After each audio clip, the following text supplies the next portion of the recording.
দ্রুত নির্বাচনী রোডম্যাপ ঘোষণার দাবি সহ এবার 4 দফা দাবিতে আবারও রাজপথে নামছে বিএনপি।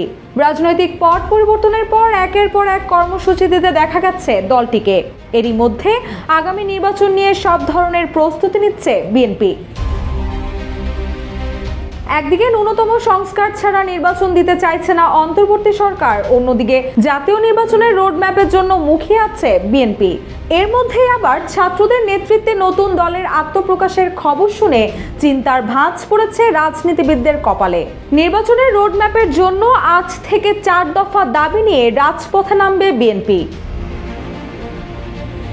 বিএনপি 64 জেলায় 12 থেকে 25 ফেব্রুয়ারি 8 দিনের সমাবেশ কর্মসূচি ঘোষণা করেছিল। রান্নায় আমার ভালোবাসা Jamuna gas stove. Jamuna gas stove, আধুনিক, নিরাপদ ও দীর্ঘস্থায়ী। আর প্রথম দিনেই লালমনিরহাট, সিরাজগঞ্জ, খুলনা, ব্রাহ্মণবাড়িয়া, পটুয়াখালী ও সুনামগঞ্জ এই 6টি জেলায় সমাবেশ কর্মসূচি অনুষ্ঠিত হবে।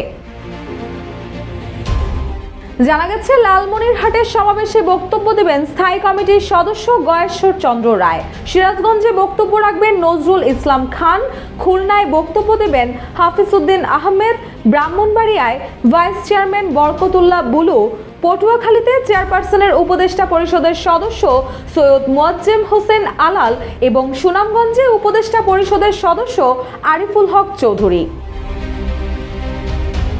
দলের পক্ষ থেকে জানানো হয়েছে, বিএনপির উদ্যোগে সারা দেশে জেলা ও মহানগরে পর্যায়ক্রমে সভা সমাবেশ অনুষ্ঠিত হবে। নিত্য প্রয়োজনীয় পণ্যের মূল্য বৃদ্ধি সহনীয় পর্যায়ে রাখার দাবিতে, অবনতিশীল আইন শৃঙ্খলা পরিস্থিতির উন্নতির দাবিতে এবং রাষ্ট্রে পতিত ফ্যাসিবাদের নানা চক্রান্তের অপচেষ্টা মোকাবেলা দাবিতে এসব কর্মসূচির ঘোষণা করেছে বিএনপি। রুশা সুর, জয় জয় দিন।